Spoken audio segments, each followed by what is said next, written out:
We need to remove the inner cam bearings out of the case.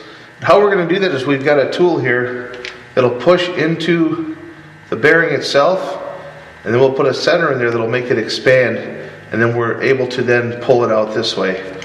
So let's go ahead and get started with that. I'm going to insert it in here. When you're pushing it through, you can almost feel it sort of snap into place. You probably heard that. I'm going to take our center pin and install that so that it's made that actually expand out to where it can grab that bearing. I'm going to tighten this by hand.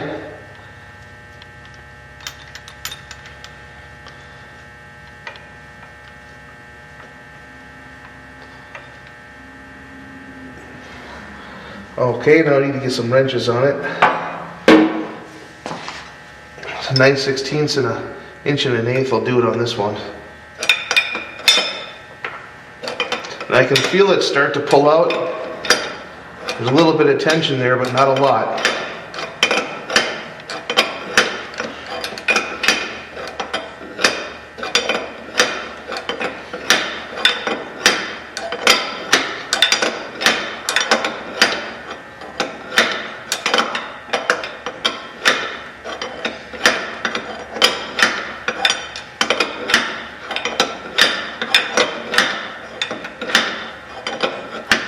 Starting to feel like it's just about to the end of it.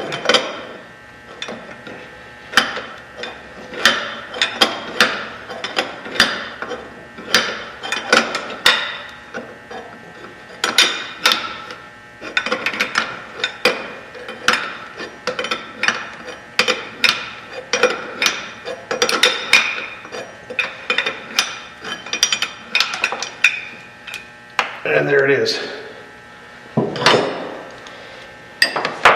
Now let me show you once what I got out of there. I'll take the center piece out. I'm going to back my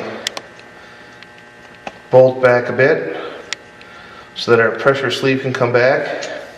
And there you see we have the bearing. And you can see how it grabbed the back of the bearing in order to pull it out. I'm just going to... Okay, now we've got the front bearing out. It's time to remove the rear bearing. We're going to use the same tool. We're going to push this in until we hear it click in. And there it is. Okay, here's our second bearing coming out. Pretty much the same as the first. I'm going to just hold it right here and I'll get it loosened up. I found the easiest way to get it out of the puller is to just take the puller apart, slide it out the back. And there's our rear bearing. Okay, as you can see, the bearing on the left is the factory bearing. The bearing on the right is the bearing supplied by Moto with the 107 and cam upgrade kit. What you'll want to notice is that the cam bearing on the left is a bearing roller and then a space, and then a bearing roller and a space. If you look on the bearing on the right, you'll notice that it's full bearing. There's no spacers in between there, and to me that's a whole lot better bearing. Another thing you might notice that there's some numbers facing out on the bearing on the right, and when we install that bearing, we're going to install it with the numbers facing out, as that's the thicker side of the bearing meant for pushing it in. Some assembly lube on here. I want to work it into those bearings real nice. I'm also going to do the outside surface just a bit. Notice the numbers are facing out. Take just a little bit on the engine case. Now with the numbers facing towards me, I'm going to put this on the installing tool. And the installing tool has got a centering dowel that's actually going to come off this dowel here. So we're going to go ahead and get this centered up on the engine.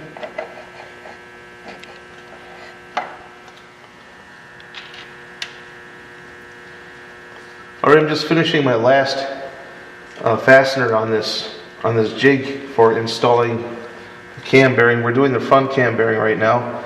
I'm going to put my wrench on here. The bearing is already on the back side of the installer. We showed that to you just a little bit earlier. And we're going to turn it until we start to feel right now a little bit of friction. and I can feel it starting to install.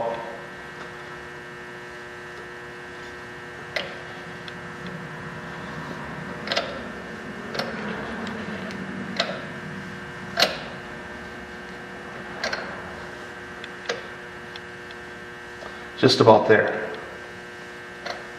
Okay, it's time to install the rear bearing now. You can see I've got it pre-lubed. I've got the letters facing me. I'm going to go ahead and install it in the installing jig.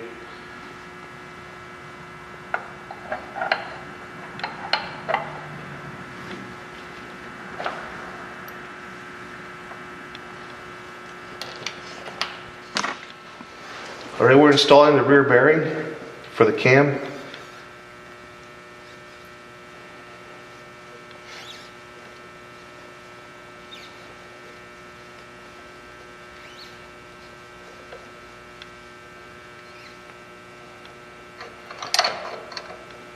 And it's in. Now I'm just going to loosen this up, take the fixture off. Okay, we're ready to take the cams out of the cam support plate.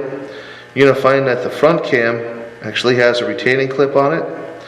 This clip also has an orientation, so we want to make sure we get it back in the right way. Same with these thrust washers. We want to make sure that the thrust washers are back in the same place. It appears to me this one might be just a little bit thicker. Let's go ahead and remove that clip.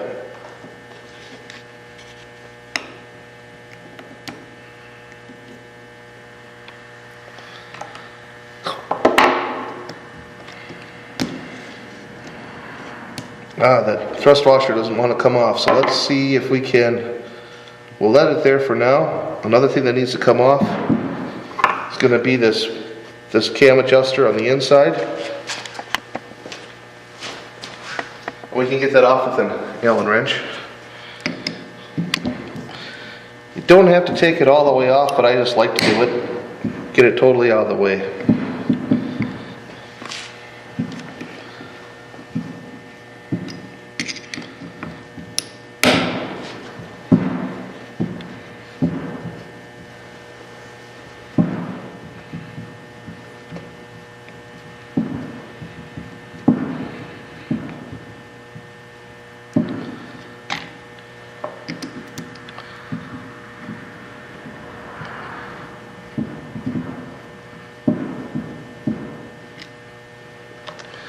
And just like that.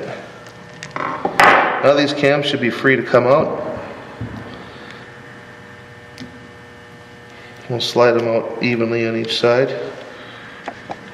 I'm going to take this thrust washer and I'm going to relocate it.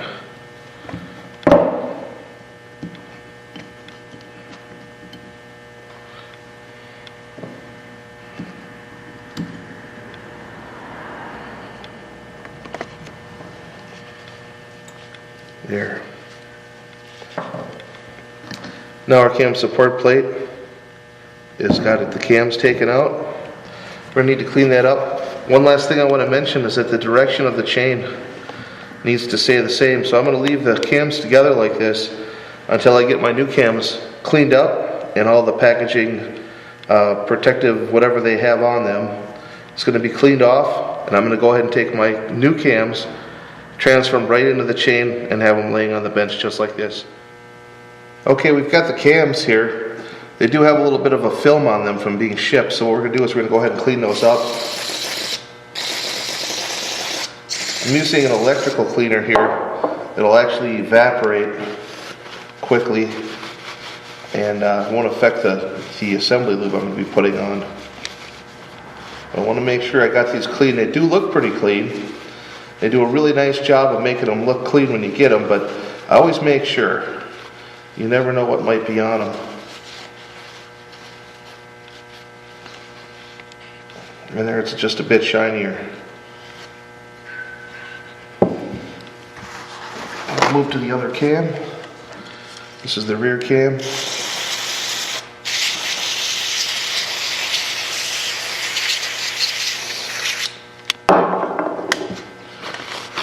Polish this one up real nice.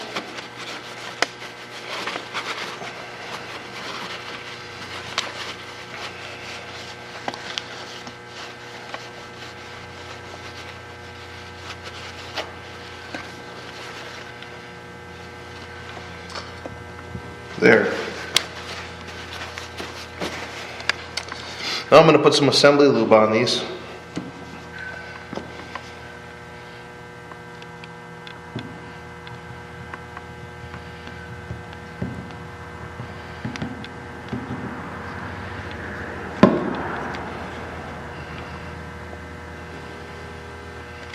I like to get a pretty good amount on.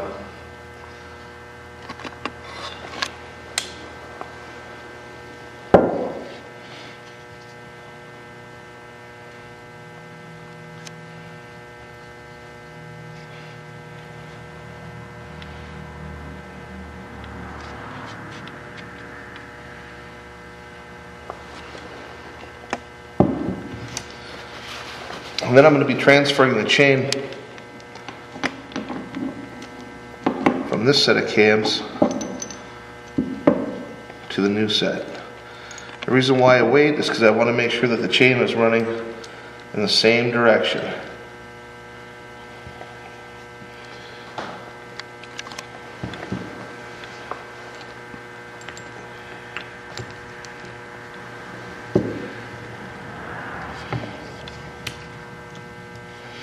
Now, one of the things I'm looking for is there's dots on the back of these cams, and where that dot is our timing mark. I need to make sure that they're aligned.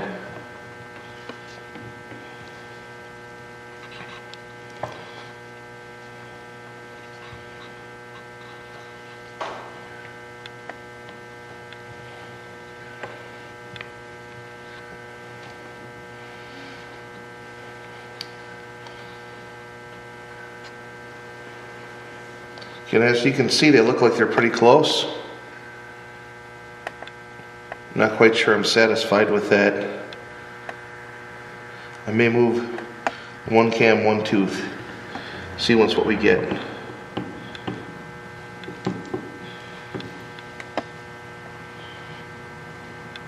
There, and that I'm satisfied with.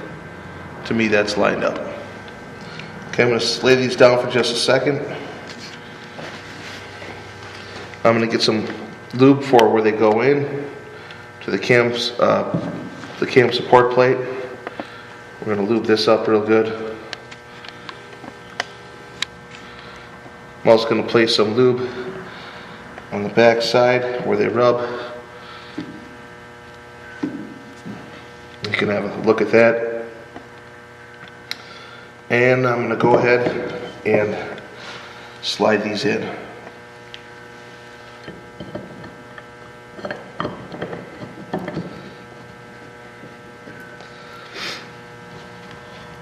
They have to be even with each other. If one starts to get in a little further than the other, they're not going to go in. They have to go in straight at the same time. Okay, we've got the front inner cam bearing installed, the rear inner cam bearing installed. Next step is to make sure we get our oil pump O-ring and our other two O-rings in. These are included in your kit. Mine happen to be brown here.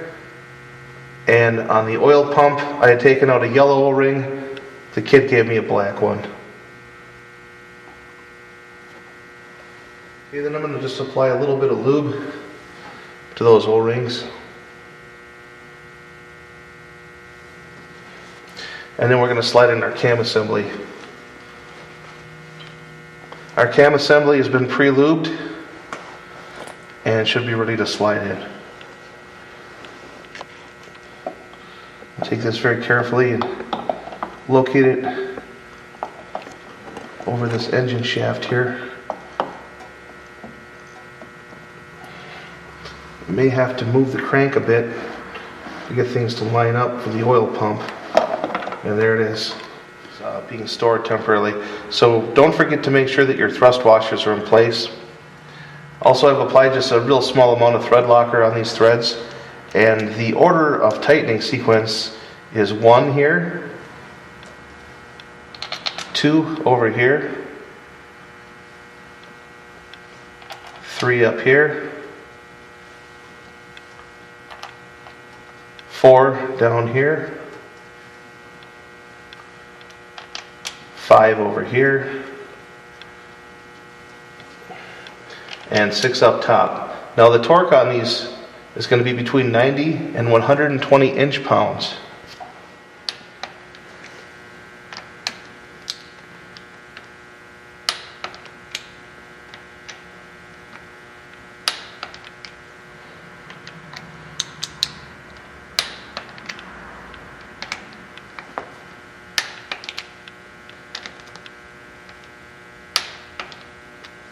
And that completes the torquing sequence. 120 inch-pounds. Make sure you check the little dots on your cam. They have to be pointing towards each other. Use a straight edge just to make sure that they're right where they need to be. Okay, we looked at the orientation of the cams before, and we looked and saw that the double dots match. You can see this dot is still in the same place. The other thing we need to make sure of is that these two dots here match. And we can go ahead and take a straight edge across, and we can see that they do. When you're putting this gear on, it can be difficult. If you look here, you'll see that there's actually part of the gear that's missing a tooth, and that's for orientation. Same thing with the crank sprocket. It's got just a flat on it. So I'm going to go ahead and install fasteners. I've already put some red Loctite on these.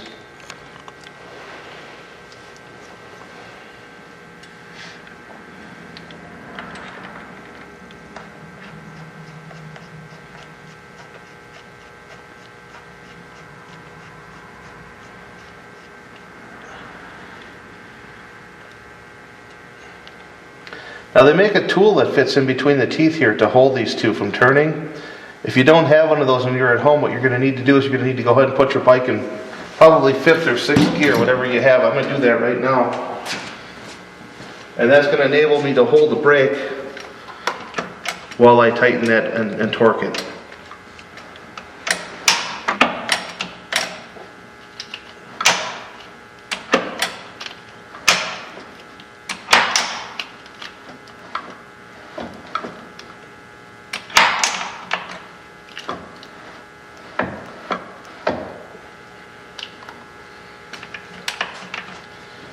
Okay, the bottom bolt we're going to be torquing at 24 foot-pounds. What I'm going to do now is just kind of get it so that it's at least snug. Same with this top one. Oh, and that one doesn't happen to fit. Okay, we'll get this proper size socket for that. We're just going to bring it down and snug it.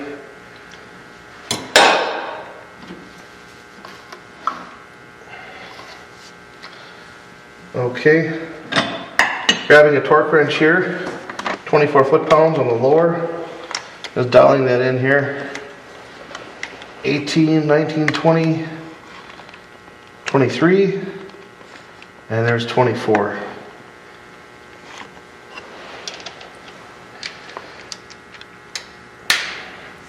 Now what I'm going to do is I'm going to hold my arm on this rear brake so that it'll hold the crank in place.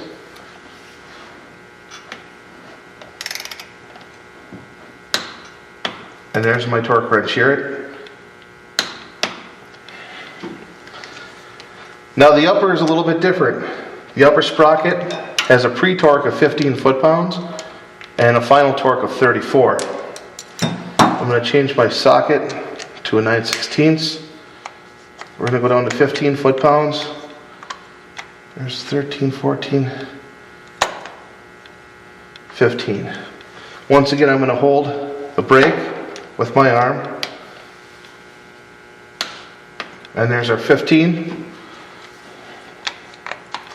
going up to 34,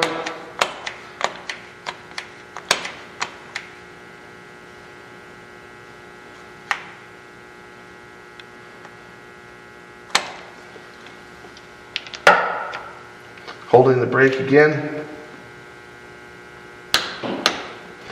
And there's 34. One thing that's wise to check when you have your sprockets on is to make sure that they're flat, even with each other. And what you can do is you can place a straight edge. And when you place the straight edge, I can see that they're both even with each other. Checking it on both sides.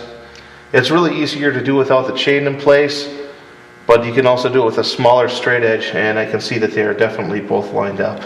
So there's no problems there. Okay, now installing the secondary chain cam tensioner. And I like to install it from the bottom. and that way I can kind of push it to line up with the other hole.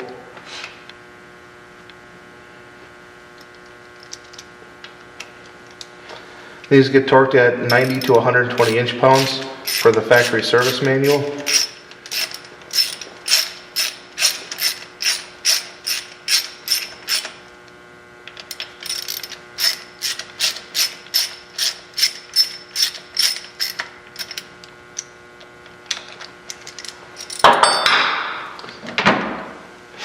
I've got my torque wrench preset to 120 inch-pounds.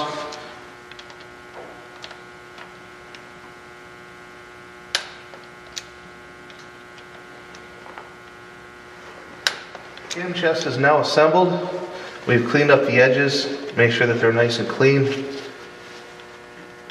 We've got a new gasket to go in there, and the cover itself is nice and clean and ready to go.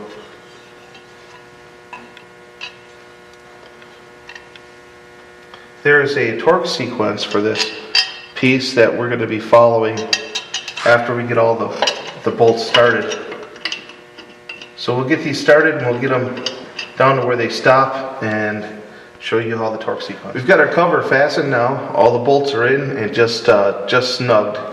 And there's a torque sequence on this cover, and the torque sequence is going to be 1, 2, 3, 4, 5,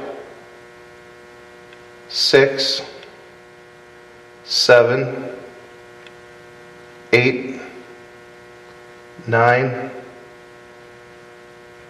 and 10. So I'm going to go ahead and start at 125 to 155 inch-pounds. There's 1.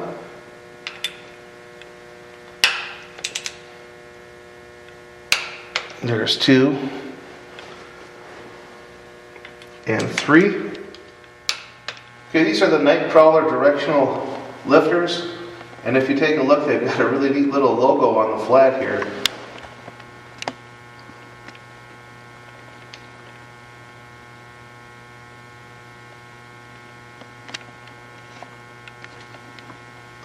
Okay, we're going to go ahead and take that lifter and install it.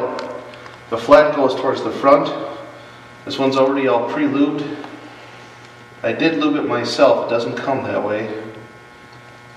And there it is. Lifter number 2. And then we need to remember to place the anti-rotation pin, that's this little guy right here, up against those flats. And if you want to have a look at that, you can see that these lifters cannot turn.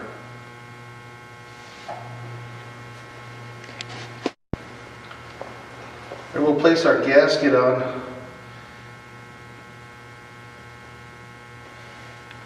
The 2 tabs will actually be covering our anti-rotation pin.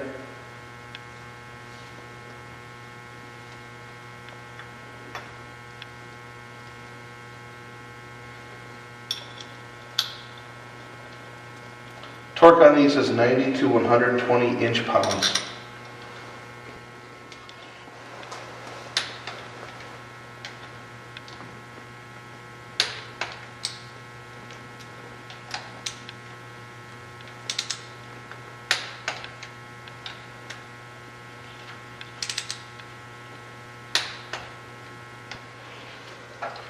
Installing the rear lifters is going to be the same as installing the front lifters, so follow the same procedures.